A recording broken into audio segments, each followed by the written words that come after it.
Hello दोस्तों, कैसे हैं आप सभी? बढ़िया एकदम। तो आज लॉ की इस दुनिया में आपका स्वागत है। तो आज हम सभी जानने वाले हैं मैरिज के डिफिनेशंस के बारे में, है ना, कि how can we define the marriage. हम लोग मैरिज को कैसे डिफाइन करते हैं। हम लोगों ने पिछले लेक्चर में देख लिया था, मैरिज के मीनिंग्स को समझा था। हम लोगों ने मैरिज के मीनिंग्स को समझा था, हम लोगों ने मैरिज के डिफिनेशंस को समझा था, जिसमें हम लोग मीनिंग को क्या समझे थे, मैरिज का अर्थ क्या होता है। Nucleus of the family, marriage means nucleus of the family. किसी भी परिवार के जो न्यूक्लियस होते हैं वो कौन होते हैं, मैरिज कहलाते हैं। तो मैरिज को क्या कहते हैं, किसी भी परिवार के न्यूक्लियस कहते हैं। जैसे हमारे बॉडी में सेल्स है, तो सेल्स के जो न्यूक्लियस होते हैं, है ना, जो कंट्रोलर होते हैं पूरे के पूरे बॉडी के सेल्स में। उसी तरह परिवार को चलाने वाले जो होते हैं वो कोई दंपत्य जीवन में जो चल रहे होते हैं वे होते हैं जो शादीशुदा होते हैं लोग, तो वो पूरे परिवार को हैंडल करते हैं, कंट्रोल करते हैं। इसलिए marriage is the nucleus of the family. Family को हम लोग क्या करते हैं, फैमिली के न्यूक्लियस को क्या करते हैं, मैरिज करते हैं। ठीक है। तो दूसरा है, हम लोग जो है इसमें जाने की एक ऐसी प्रक्रिया है जिसके द्वारा क्या होता है, फिजिकल यूनियन होता है मेन एंड वुमेन का, इज लीगलाइज्ड, यानी कि वो कानूनी रूप से क्या होते हैं, शारीरिक रूप से वो उनका मिलन होता है जो कानूनी रूप से वैध होता है, यानी कानूनी रूप से वो मान्य है उनका शारीरिक मिलन किसी भी मैन और वुमेन का। ठीक है। और क्या करते हैं, वो सोशल लाइफ को क्या करते हैं, कंट्रोल करते हैं, रेगुलेट्स करते हैं। तो चलिए हम लोग एक और मीनिंग को समझते हैं टॉमलिन्स लॉ ऑफ डिक्शनरी के अकॉर्डिंग। तो मैरिज में हम लोग देखने वाले हैं Tomlins law of dictionary. Tomlins Tomlins law of dictionary, Tomlins law of dictionary. Tomlins law of dictionary क्या कहते हैं कि marriage is civil and religious contract, religious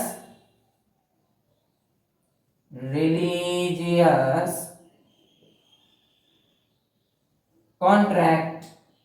ये क्या है, एक रिलीजियस कॉन्ट्रैक्ट है whereby man is join and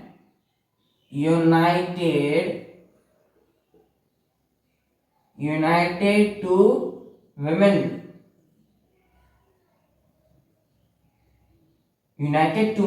for the purpose of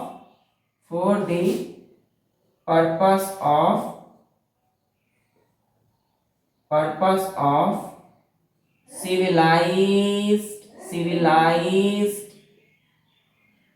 society. तो एक सभ्य सोसाइटी का निर्माण करने के लिए क्या करते हैं, कोई भी जो है मैरिज वो क्या कहलाता है, marriage is civil and religious contract. एक सिविल और धार्मिक कॉन्ट्रैक्ट है, एक डील्स है, जो कि जिसमें क्या होता है, एक मैन इज ज्वाइन, जिसमें कि मैन जो है ज्वाइन उसमें जुड़ते हैं और वो मिल जाते हैं वुमेन के साथ for the purpose of civilised society. तो एक सभ्य सोसाइटी, समाज का निर्माण करने के लिए एक मैन एक वुमेन के साथ उनका मिलन होता है ना, किस पर्पस के लिए, एक सभ्य सोसाइटी के निर्माण के लिए। इसलिए मैरिज को कहा गया है marriage is civil and religious contract, है ना। किस पर्पस के लिए, मेन और वुमेन दोनों आपस में मिलते हैं for the purpose of civilised society, एक सभ्य सोसाइटी निर्माण करने के लिए मेन एंड वुमेन दोनों आपस में मिलते हैं, उनका मिलन होता है। ठीक है, इसको हम लोग मैरिज कहते हैं। तो मैरिज ये क्या था, ये is the meanings of marriage. ये क्या है, ये मैरिज की मीनिंग है। इसको कहते हैं टॉमलिन्स लॉ ऑफ डिक्शनरी। इसको हम लोग मीनिंग्स में रखेंगे, मीनिंग्स ऑफ मैरिज की मीनिंग्स हैं। चलिए, तो अब हम लोग देखने वाले हैं, हम लोग चल रहे थे वेरियस डिफिनेशंस ऑफ मैरिज में, जहां हम लोगों ने अर्नेस्ट जी ग्रुप्स के अकॉर्डिंग हम लोग समझे थे कि मैरिज एक्चुअल में क्या है, public confessions and legal registration of an adventure in fellowship, यानी कि फेलोशिप में है ना, जब कोई रिलेशनशिप में होते हैं उनका उस बीच में जो कानूनी रूप से जो पंजीकृत हैं, जो जिनको सोसाइटी ने लोगों के द्वारा क्या है अभी स्वीकृत हैं और स्वीकारा गया, वो मैरिज कहलाता है। या यूं कहें लर्नबर्ग के अकॉर्डिंग, है ना, अकॉर्डिंग टू लर्नबर्ग, तो marriage it consist of rules and regulation which defines the rights, duties and privilege of husband and wife. Husband wife की, है ना, जो अधिकार है, जो उसकी ड्यूटीज है, उसको जो डिफाइन करे, उसको जो परिभाषित करे, जो रूल्स और रेगुलेशंस है ना, उसको मैरिज कहते हैं। ठीक है, फिर हम लोग इसी कड़ी में हम लोग देख रहे थे कि मैरिज क्या है, is the very foundation of the society and family. परिवार और समाज के जो फाउंडेशन, जो जड़ आधार होते हैं, है ना, वो मैरिज है ना, मैरिज शादी, यानी कि जो शादी के विवाह के बंधन में बंधे होते हैं, उससे एक फैमिली बनती है और फैमिली से आगे क्या होगा, एक समाज का निर्माण होता है ना। फिर हम लोग देखने वाले हैं according to the Collins dictionary of sociology. इस ये कहते हैं कि नहीं, marriage is a socially acknowledge, है ना, यानी कि ये सामाजिक रूप से क्या है अपनाया गया है ना, समटाइम्स लीगली रेटिफाइड, क्या कह सकते हैं इसको, legally ratified union between an adult male and adult female. यानी कि आप इस तरह समझिए कि कोई पुरुष है और कोई स्त्री है, ठीक है, मेल और फीमेल है, उन दोनों के बीच में सोसाइटी उनको अपना ली और वो कानूनी रूप से पुष्टि की गई है उन दोनों का मिलन, यानी कि वो कानूनी रूप से क्या है कहा गया है कि वो दोनों आपस में मिल चुके हैं, वो मिलन हो चुका है उन दोनों का। शादी का मतलब क्या है, मिलन होना, दो जोड़ों का क्या करना, मिलन, है ना, उसको हम शादी करते हैं, विवाह करते हैं, विवाह के बंधन में बन जाना। तो कुलियंस डिक्शनरी ऑफ सोशियोलॉजी कहते हैं कि नहीं, it is the socially acknowledge and sometimes legally ratified union between an adult female and adult male. चलिए, इसके according to Collins dictionary of sociology, dictionary of sociology, समाज शास्त्र के अकॉर्डिंग जो है क्या कहा गया है, मैरिज को कैसे डिफाइन कर सकते हैं। इन्होंने कहा नहीं, मैरिज जो है, marriage is socially acknowledge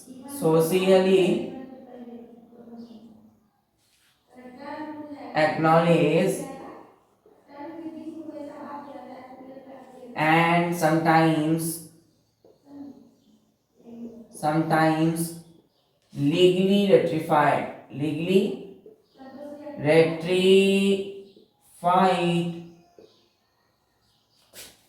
union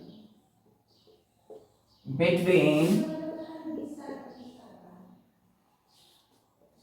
adult male and an adult female. तो देखिए यहाँ पे क्या कहा जा रहा है, पुलिस डिक्शनरी ऑफ सोशियोलॉजी, समाजशास्त्र के अकॉर्डिंग कि जो विवाह होती है, जो शादी होते हैं, वो एक्चुअली में क्या होते हैं, इस सोशली एक्नॉलेज, ये समाज के द्वारा क्या है अपनाया गया है और कभी कभी लीगली रेटिफाइड है, यानी कि जो कानूनी रूप से इनको मान्य दिया गया है, पुष्टि की गई है कि वो मिलन है बिटवीन एडल्ट मेल और एडल्ट फीमेल के बीच एक यूनियन, एक बंधन जो होती है उसी को हम क्या कहते हैं, शादी या विवाह कहलाती है। यानी कि मेल और फीमेल के बीच में जो बंधन है, जो गठबंधन होती है, जो मिलन होता है, उसी को हम शादी कहते हैं, विवाह करते हैं। ठीक है, चलिए अब हम लोग देखने वाले हैं अकॉर्डिंग टू द मैलिनोव्स्की। तो मैलिनोव्स्की के अकॉर्डिंग क्या है, अकॉर्डिंग टू द मैलिनोव्स्की कैसे डिफाइन किया है, मैलिनोव्स्की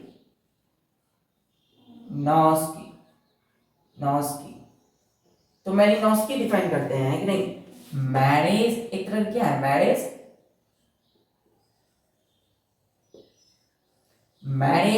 इज ए कॉन्ट्रैक्ट है, डील है एक तरह का, है ना, for production and maintenance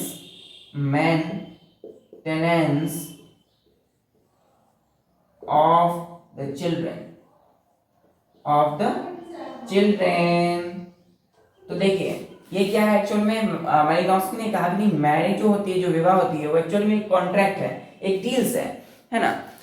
actually में क्या है, जैसे कि सपोज हम लोग जो है एक डील्स करते हैं ना, एक कॉन्ट्रैक्ट होते हैं, तो कोई काम करवाने के लिए कोई कॉन्ट्रैक्ट ले लेते हैं, है ना। उसी तरह मैरिज इन्होंने डिफाइन किया है, मैरिज को एक तरह के कॉन्ट्रैक्ट का नाम दिया है। तो it is a contract for the production and maintenance of children. Child यानी चिल्ड्रन जो बच्चे होते हैं, उनके प्रोडक्शन, उनकी उत्पत्ति से लेकर उनके मेंटेनेंस तक, उनकी परवरिश तक का जो कॉन्ट्रैक्ट है वही शादी कहलाता है, वही विवाह कहलाता है, ठीक है, अकॉर्डिंग टू द मालिनोव्स्की। चलिए अब आते हैं हम लोग अकॉर्डिंग टू द रघुमंडन। रघुमंडन जी ने कहा है, नहीं रघुमंडन क्या कहे हैं कि the acceptance of breach, the acceptance of breach as his wife by breach room in gift by her parents consider as marriage। तो देखिए यहाँ किसके अकॉर्डिंग है, ये रघुमंडन के अकॉर्डिंग है। रघुमंडन जो है वो एक वेल नाम कर सकते हैं, क्या थे, भाष्यकार थे, है ना, जिन्होंने क्या कहा कि नहीं, दूल्हा के द्वारा, है ना, दुल्हन को अपनाना है एज ए पत्नी, ठीक है, वाइफ के तौर पे। तो वो जो अपनाते थे, अगर जो पत्नी को अपनाते थे, उनके पेरेंट्स, उनके जो अभिभावक हैं, उनको गिफ्ट के तौर पे देते थे, है ना। ये पहले के ज़माने में कंसेप्ट था कि जो पति होते थे उनको उनकी जो शादी होती थी पत्नी से, है ना, वाइफ से, तो वाइफ को वो अपनाते थे, किन्हीं को भी, कोई मेल जो है कि फीमेल को वो अपना लेता था एज ए वाइफ, है ना। कैसे, क्यों अपनाता था, गिफ्ट के तौर पे अपनाता था। कोई किसी महिला के माता पिता ने उसको गिफ्ट के तौर पर किसी भी पुरुष को दिया, है ना, तो वो पुरुष उसको अपनी पत्नी के तौर पर उसको अपना लिया, तो उसके अकॉर्डिंग वो मैरिज को डिफाइन किए हैं कि एक्सेप्टेंस ऑफ ब्रिज, है ना, दुल्हन के तौर पे as is wife by the bridegroom in the gift by her parents, है ना। उसके अभिभावक ने क्या किया, उसको गिफ्ट के तौर पर उसको दिया अपनी बेटी को। कोई अपनी बेटी गिफ्ट के तौर पे यदि किसी को दे और वो अपनी पत्नी के तौर पे अपना ले, तो वो मैरिज कहलाता है, वो शादी कहलाता है, ठीक है, अकॉर्डिंग टू रघुमंडन।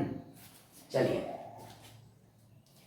तो वही यहाँ है, एक्सेप्टेंस स्वीकार करना ब्रिज को as a wife by bridegroom in the gift by her parents considered as marriage. अब हम लोग वेदों की बात करते हैं। वेदों में कही है, तो वेद का मीन्स आपको पता होना चाहिए, वेद क्या होते हैं, नॉलेज, है ना, ज्ञान किसी भी चीज का, है ना, नॉलेज अबाउट एनीथिंग। यानी कि जो वेद है, वेद क्या है, नॉलेज को कहते हैं। हम लोग समझ चुके हैं कि वेद मीन्स क्या होते हैं, नॉलेज। तो वेद क्या है हम लोग समझ चुके हैं, 4 है, अथर्ववेद, सामवेद, यजुर्वेद और अथर्ववेद। तो ये सब जो है चारों के चारों वेद जो होते हैं, तो इन चारों के चारों वेद में क्या है, इन चारों के चारों वेद से हमें ज्ञान मिलता है। हमें क्या मिलता है, ज्ञान मिलता है। तो वेद को कोई झूठ भी नहीं बोल सकता। वेद में जो भी वर्णित चीजें हैं उन सभी जो क्या है, वे सभी के सभी सत्य हैं, है ना। और धीरे धीरे वो क्या है, और भी उनमें कई सारी खोज की जा रही है। आज भी बहुत सारी अलग अलग जगहों पर जो है उनके बारे में पता लगाया जा रहा है। वेद में और भी क्या क्या बातें बताई गई है ना, पहले। और वो एक रहस्यमयी दुनिया है जहाँ पर एक कंसेप्ट एक लेवल पे चले जाता है, जहाँ पर लोग आश्चर्य में हो जाते हैं कि ऐसा भी हो सकता है ना। तो वेद के अकॉर्डिंग हम लोग क्या कहा है, how can we define marriage according to the Veda. तो वेद कहते हैं कि नहीं, marriage is the union of flesh with flesh. Marriage is the union of flesh with flesh and bones with bone. Marriage क्या है, एक मिलन है, किसका, तो फ्लैश यानी कि मांस का, ये जो मांस है इसका मिलन है, ये जो हड्डी है इसका मिलन है ना। और as long the husband is alive and the wife is enjoyed, ठीक है, हस्बैंड जो है जीवित रहते हैं और कई सालों तक, और उनकी पत्नियां और आनंद सुखमय जीवन व्यतीत करती हैं। और रिगार्ड, पति को रिगार्ड माना जाता है एज अ गॉड, एक ईश्वर की तरह, है ना। पति परमेश्वर कैसे हम लोग कहते हैं, पति परमेश्वर, तो जो है to regard him as a god, तो पत्नियों के लिए जो पति हैं वो रिगार्ड करते हैं एज ए गॉड, और जो पत्नियां होती हैं, वाइफ जो होती है, is declare to be half the body of her husband, यानी कि जो पत्नियां हैं वो पति की हाफ बॉडी है ना। हम लोग जानते हैं अर्धनारीश्वर, है ना, एक माँ पार्वती और एक शिव जी। देखिए माँ पार्वती और शिव जी का आप समझ सकते हैं कि किस तरह से ये जो है दो पार्ट्स है। सपोज कीजिए ये एक पार्ट है ना, और ये जो है ये एक बॉडी है जिसमें ये दो पार्ट्स हैं। इसमें एक ही बॉडी है और इसके दो पार्ट्स हैं। तो ये जो पार्ट्स हैं वो क्या कहलाएंगे, ये फीमेल कहलाएंगे, ये फीमेल कहलाते हैं। ये जो पार्ट्स हैं, ये एक बॉडी है जिसमें एक पार्ट जो है वो फीमेल है और एक पार्ट जो है वो मेल है। तो इसको हम लोग कहते थे क्या, ये क्या कहलाता था, अर्धनारीश्वर का कंसेप्ट था। तो ये जो है एक्चुअल में बॉडी एक ही है लेकिन इसमें दो पार्ट दर्शाया गया है अर्धनारीश्वर का। तो इसको इस सेंस में लिया गया, इसको फील किया गया है कि जो पति होते हैं, अगर वो पति परमेश्वर रहते हैं, गॉड ईश्वर की तरह उसको मानते हैं, तो जो पत्नियां होती हैं वो पति की आधे बॉडी होती है ना। उसको हम लोग करते हैं अर्धांगिनी, अर्धांगिनी कहते हैं इसको पत्नियां को। तो जो पत्नियां होती है वो अर्धांगिनी कहलाती है। और इस तरह से जो है वो क्या करती हैं, वो शेयर करती हैं उन्हें पति को equally the fruits of all his, क्या कह सकते हैं उसको, जितनी भी एक्ट हैं उन चाहे वो सुख हो या दुख हो, है ना। पत्नियां की सारी या पति या पत्नियां आपस में अपने सारे दुख दर्द को, सुख को एक दूसरे से शेयर करते हैं, ठीक है। इसी को उनके दाम्पत्य जीवन कहलाता है, यही उनका शादीशुदा जीवन कहलाता है। इसी को हम लोग मैरिज लाइफ कहते हैं, है ना, मैरिटल लाइफ। तो ये जो है क्या कहलाता है, तो इसी को हम लोग कहते हैं अर्धनारीश्वर से कंसेप्ट आया है माँ पार्वती और शिव जी से। तो मतलब क्या है, दोनों की आत्मा, यानी कि शादी होना क्या कहते हैं, दो आत्माओं का मिलन कहते हैं। तो यूनियन कहते हैं, फिजिकल यूनियन भी कहते हैं, और साथ ही साथ क्या कहते हैं, द यूनियन, है ना। एक्चुअली क्या कहते हैं, ये यूनियन है मेल एंड फीमेल के बीच में।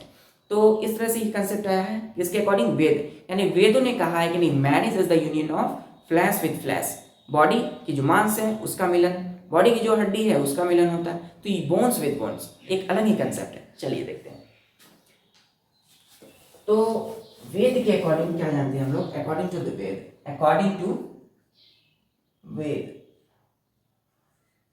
वेद कहते हैं कि marriage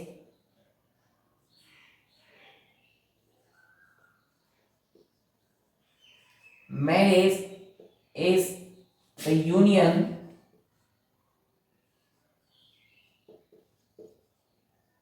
of flesh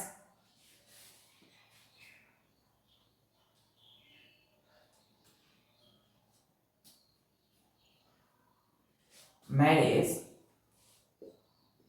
union of flesh with flesh, flash with flash.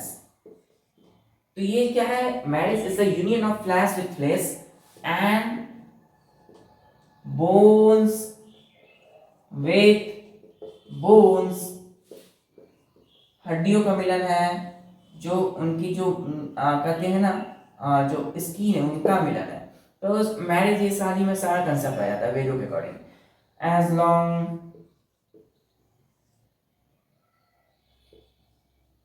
as long husband is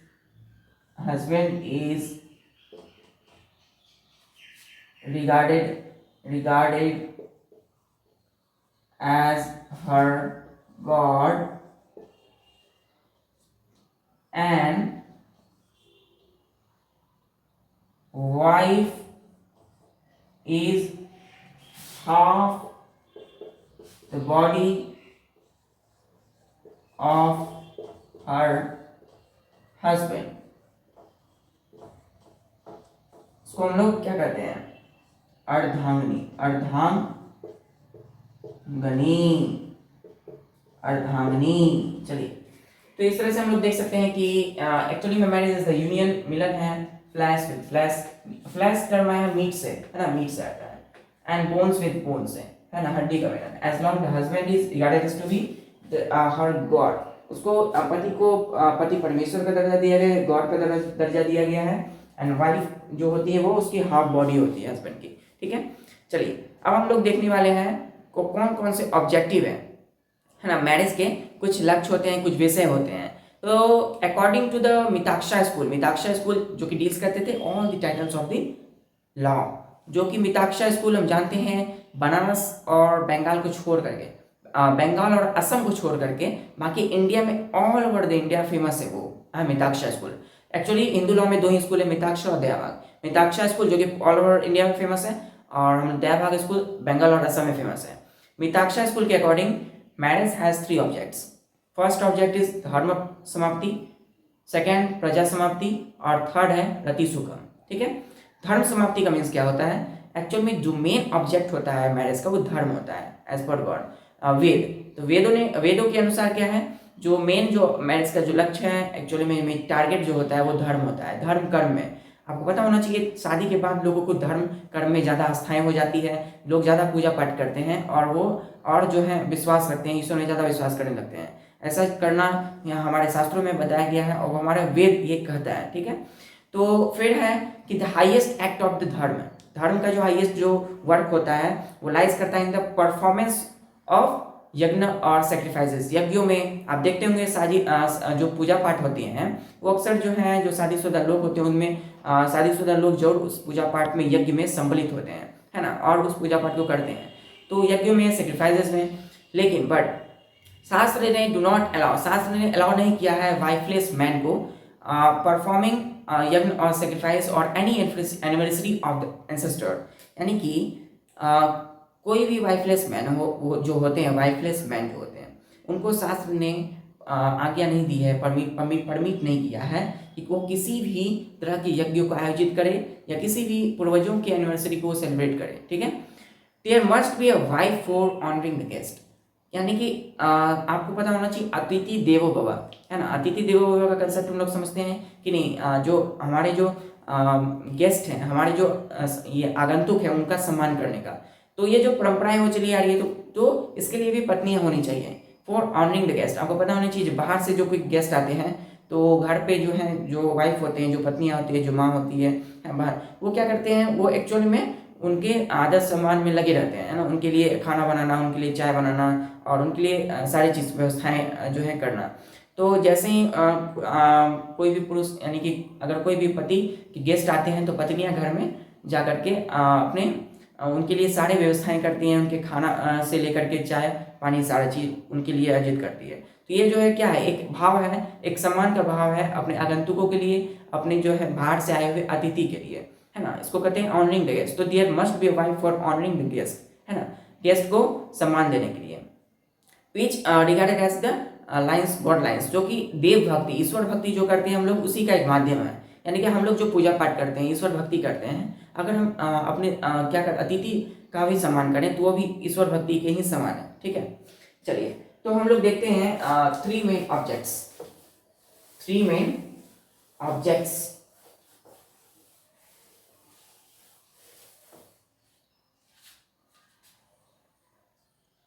3 objective of marriage, objective Hindu marriage।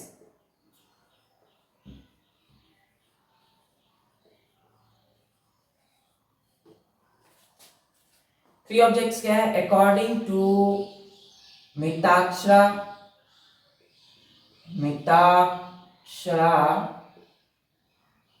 School, इसके अकॉर्डिंग मैरिज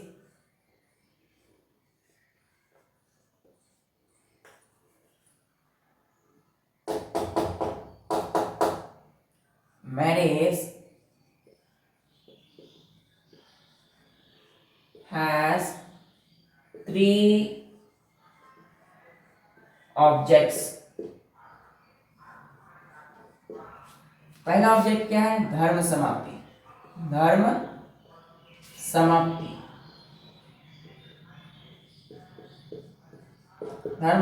दूसरा है प्रजा समाप्ति, तीसरा है हमारा रति सुखम।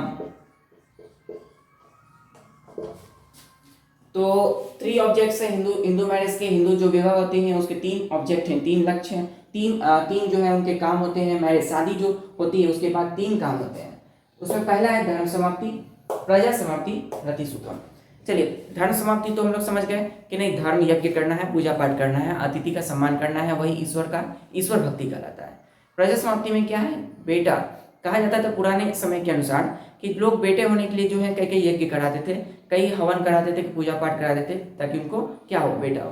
तो एक्चुअली में जो मैरिज है actually is the very essential संस्कार है ना, टू हैव द सन। यानी कि हमारे जो हिंदू धर्म उसमें 16 संस्कारों में से जो मैरिज है वो बहुत ही एसेंशियल है, बहुत ही आवश्यक है, ठीक है, बेटा होने के लिए। ऐसा पहले कहा जाता था प्रजा समाप्ति में।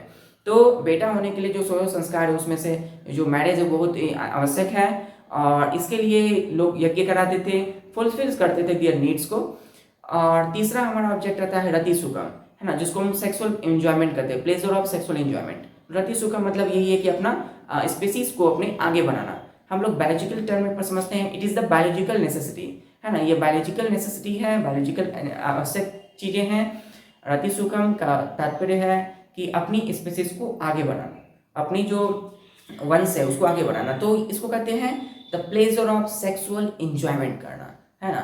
और फिर वो संतान उत्पत्ति की ओर जाता है, फिर आगे जनरेशन इंक्रीज होता है। तो कंटिन्यूटी ऑफ स्पीसीज बेस में क्या होती है, इंक्रीज होते हैं। तो इस तरह से बायोलॉजी से भी रिलेटेड ये सारी चीज़ें हैं। और इस तरह से हम लोग 3 ऑब्जेक्ट जानते हैं हिंदू मैरिज में। हम लोग ने समझा, पहला हिंदू मैरिज के जो ऑब्जेक्ट है वो है धर्म समाप्ति, दूसरा है प्रजा समाप्ति, तीसरा है रति सुखम। तो चलिए, इस तरह से हम लोग मिलते हैं नेक्स्ट वीडियोज़ में। तब तक के लिए पढ़ाई करते रहिए। All the very best.